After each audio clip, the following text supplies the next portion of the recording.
Welcome into the Beat Sessions, your place for all things music. I'm your host, Mitchell Weary. Let's talk about this new record from FKA Twigs entitled Eusexua. That was released on January 24th. This is the third full length studio album for the British artist, and her follow up to 2019's Magdalene. Also put out the mixtape Capper Songs back in 2022. And what is Eusexua, might you ask? Well, there's a number of thoughts on the term, number of quotes that I'm excited to get into, some from FKA Twigs herself. But I want to start with the title card that reads at the end of the video's title track, Eusexua. It says that it is a practice. Eusexua is a state of being. Eusexua is the pinnacle of human experience. Another one that I really enjoy is from makeup artist Joe Brooks. He says, it's that feeling of I'm that bitch, which I really appreciate the blunt nature of his comments there. This is an album that is not shy about digging into our lustful, carnal desires, those whims, especially being young, being in this total transcendental state of a club at 2 a.m. where the music is just pumping and creating this ethereal mood and making you feel in ways that you've never felt before in your entire life, along with probably a few other things that I will not get into or name. But this is an album that I am just unabashedly obsessed with, and it is because it is equal parts pop self-indulgence and intricate, captivating songwriting. FKA Twigs is something else. And what I love about this project is the way that it is so raw and, again, so visceral. But more than a lot of the stuff that she's done in her career, I feel like her style, as far as being a pop artist, has kind of kept her on the fringes a little bit. And this is an album that, even with its rawness, is going to be more accessible, I think, to a major audience and more appealing. I think that this is a record that is going to blow her up and give her so much more visibility than she already has in the first place.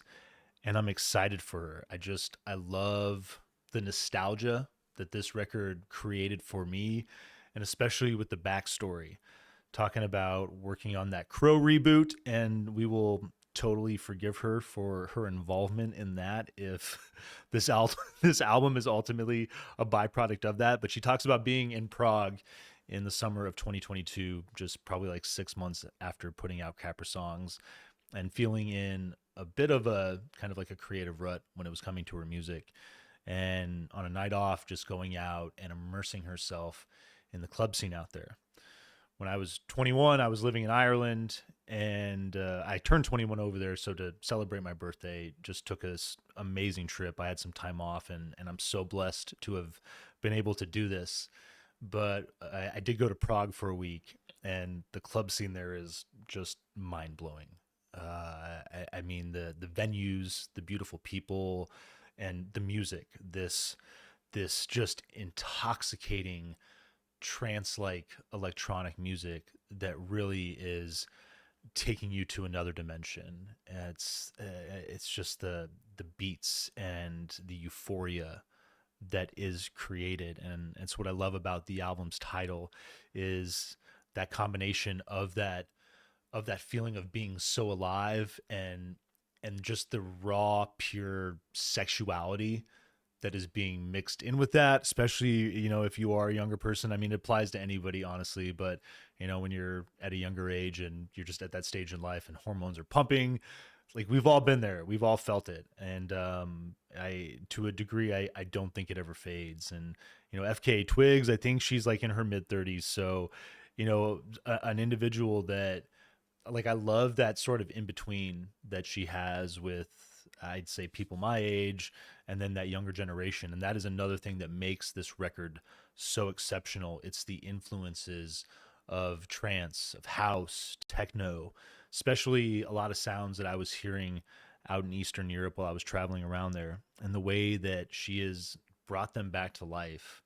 2 decades later. Sounds that have been so influential in the movement of electronic music through the years, but feeling her give her own unique contemporary spin on these familiar sounds that remind me of so many just fun, amazing, euphoric nights. Is it's I'm just in love with this record for that reason. But I will say too, talking about the intricacies of the composition, she's an artist that really excels in the development of an album. These are compositions that there's a lot of thought put into them as far as their own independent journey, but also the way that they mix together, they come together to form a full LP experience. And there's a number of artists that I'm really a big fan of. I think of Rufus Du Sol, I think of Cut Copy, a lot of uh, just the Australian bands come to mind, but it's the way that they make music that's dance inspired, but it's also intricate and it explores a lot of different dimensions. It's not necessarily just hard beating, a number of beats per minute trying to drive the dance floor. And so the great thing about these songs is that they're certainly easy to develop into full on dance floor mixes, and I'm excited to see that throughout the year. I think you're going to hear a number of these songs if you choose to go out and enjoy nightlife anywhere in the world. You're probably going to hear these songs remixed, and I love that. She deserves it 100%, and I think just the just beautiful, sexy nature of these tracks warrants their constant replay for the next 365 days as 2025 unfolds. But it is the way that songs will just take really chaotic shifts and they'll go into disjointed breakdowns. The beat oftentimes will take a number of minutes to actually hit. Songs will develop slowly. There's moments where it feels like you're getting some type of ballad style of pop song, and then it just takes off. There's no denying if it's going to happen on these compositions. It's really just a matter of when. And so I enjoy the fact that you're always on your toes, just waiting for just that next moment of pure ecstasy to hit. As far as her style within this, I mean, she really reminds me on this record of like a mix of Paul Oakenfold and Susie and the Banshees.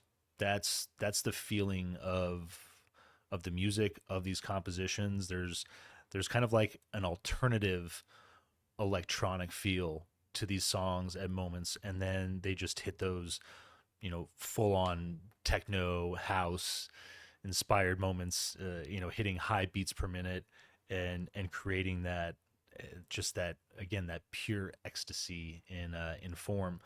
The hushed, breathy vocals that she employs are mesmerizing. I think her voice is just so gorgeous, and and at times it feels so frail, almost like it's gonna break. And it's that vulnerability that makes these songs so much more sexy. I cannot get enough of the mood that she has developed, the atmosphere that she has created with this record. That melismatic falsetto too.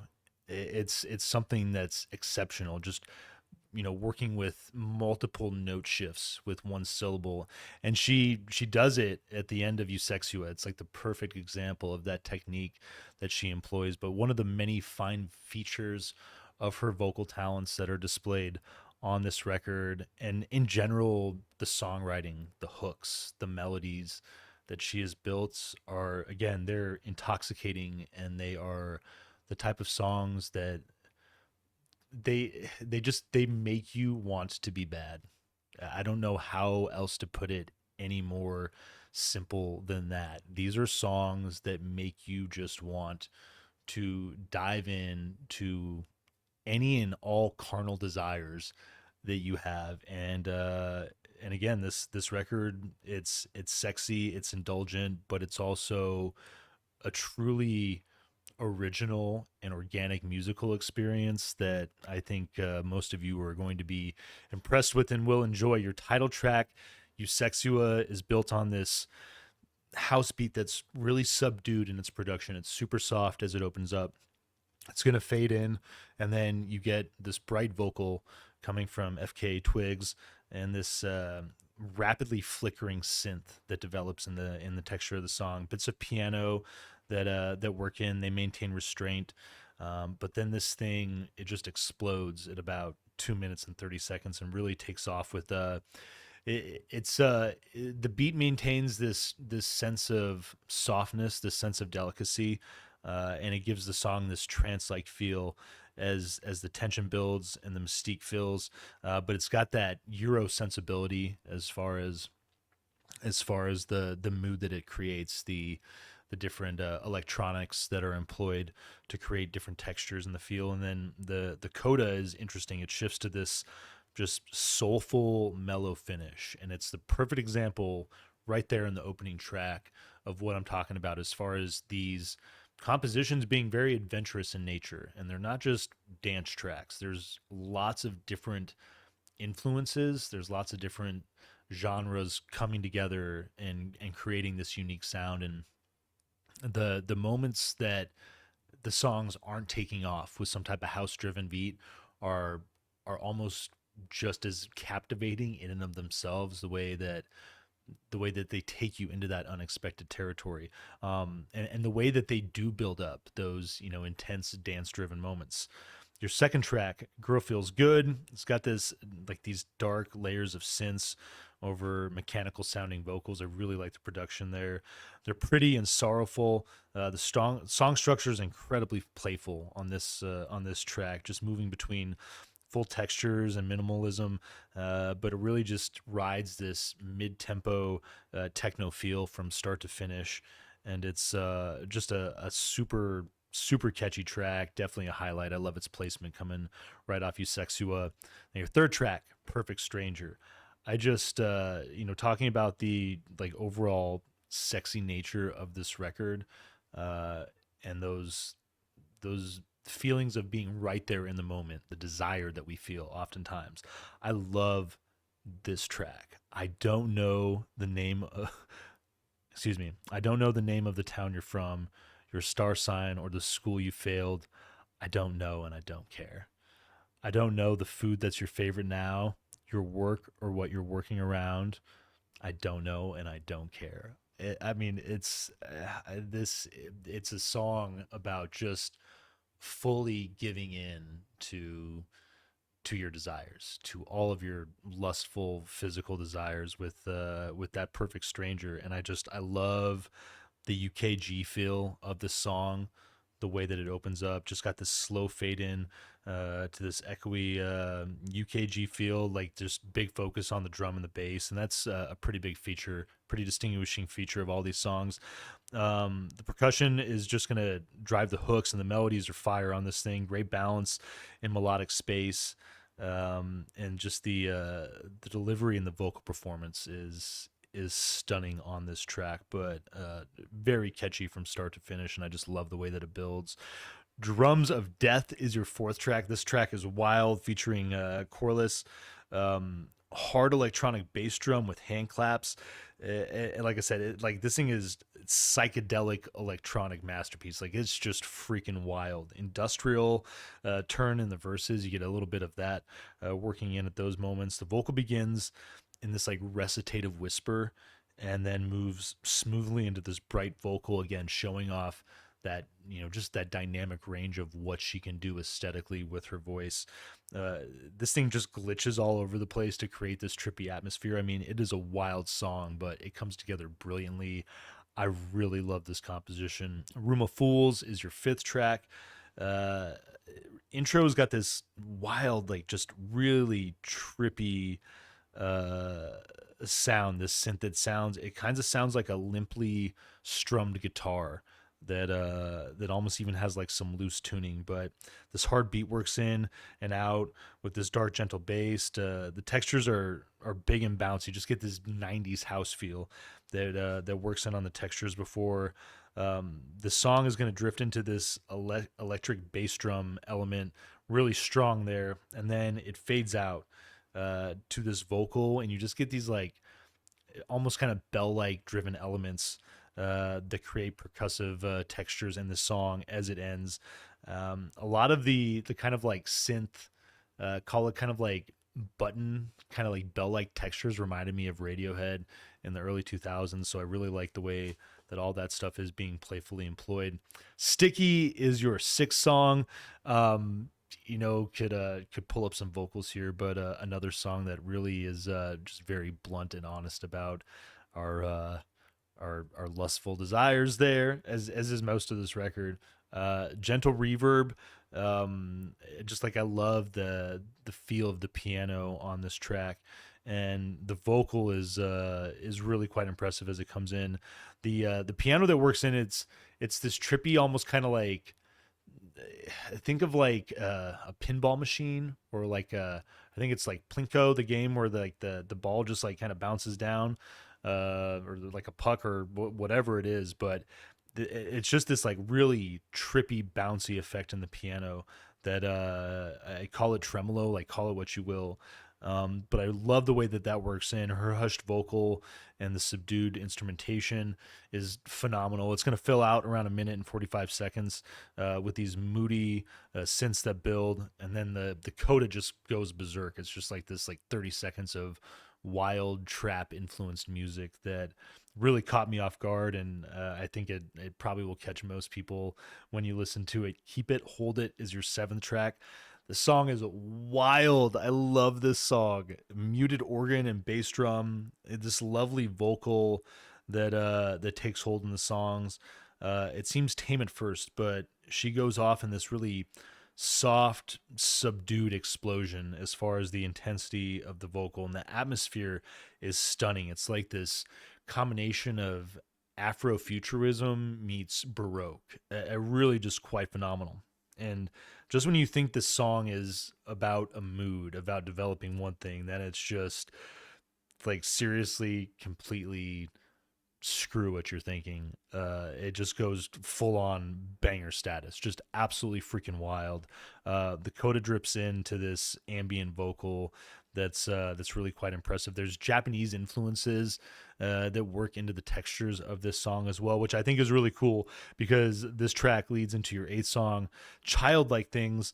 You got this bright muted vocal and piano ushers in a mid-tempo techno track.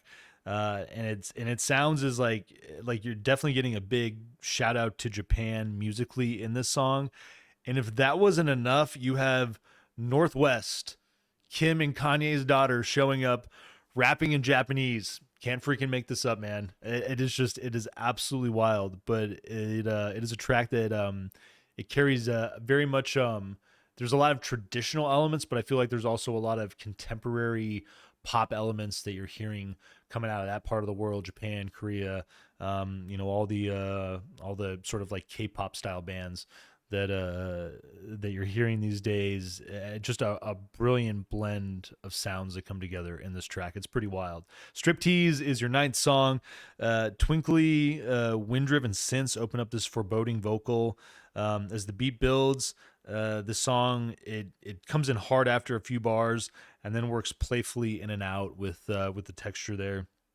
Chorus is sexy, and frankly, I just think will be played in a lot of strip clubs. This is a song that just of the overall sexual nature of this record. This is one that it kind of stands out a little more, and the title kind of says it in and of itself. But it takes a hard techno drive, big soaring vocal and harmony. Twig comes back with a vocal that's just almost unhinged on this thing as it closes out. This is a great song leading into your penultimate track, 24-Hour Dog. Sci-fi synths are innocuous and just and playful. They're really, I don't know, there's like this fun innocence with the instrumentation here. Soft percussive elements evolve into what becomes like a sultry ballad. The song, I love the ambient textures, the trap beat, and the spooky piano textures that work in as well. Create this nice psychedelic feel. It is a fun song. And then Wanderlust is your final track, your 11th song. Light reverb, electric guitar, kind of this like soft desert rock feel. I really enjoyed the tone on the guitar of this track. Her voice is just working so hard behind this soft, formless atmosphere that she's created on this track, and I love the way that her voice really just shines with these different textures that are there. I love the movement and the feeling of the different parts of this song, the way the composition evolves, and different pieces just unfold. It really is a fine example of that composition structure that she is so good at developing. And then soft beats fill out to end this thing. I really just a marvelous album. And even for those of you who are not into like full on house electronic style music, again, I think this record, it isn't just a full on house record. It is a record that delves into to the way that these stylings and these different pockets of electronic music make her feel, given her propensities as a songwriter. And I think that it's pretty, like, once you give this thing a fair chance, it's pretty easy to kind of see what she's talking about, to differentiate between the ideas of like a full-on dance album and what she's doing here. It could be an early candidate for record of the year. I'm going to give this record an 8.6 out of 10. I cannot wait to go buy the wax and just feel the textures of this vinyl pouring off my speakers. This record is a ton of fun. It is visceral, it is carnal, it is I think it's gonna dig its fingers into you in a way that it's gonna make you feel naughty, but you're gonna love everything about it. So I hope you enjoy this record. Hope you find this review helpful as well. Please like this video, share it, subscribe to the channel, do all the things to help me blow this project up in 2025. Sorry to have to put the daily deep cut on hold for the moment, but life's getting a little crazy with work. I just want to make sure that I can find some stability here coming through the next couple of weeks here before I get back to doing that. And then Classic Wax, it looks like, is going to be on Thursday nights for the short term, and seeing how things work out, I might keep it on Thursday nights. It worked well last night. I enjoyed the hell out of doing the show on Thursday, and it was nice to see a lot of you show up. So I will keep you posted on any changes with any of that. Stay tuned throughout the week for more album reviews, and we'll see you next time on the Beat Sessions.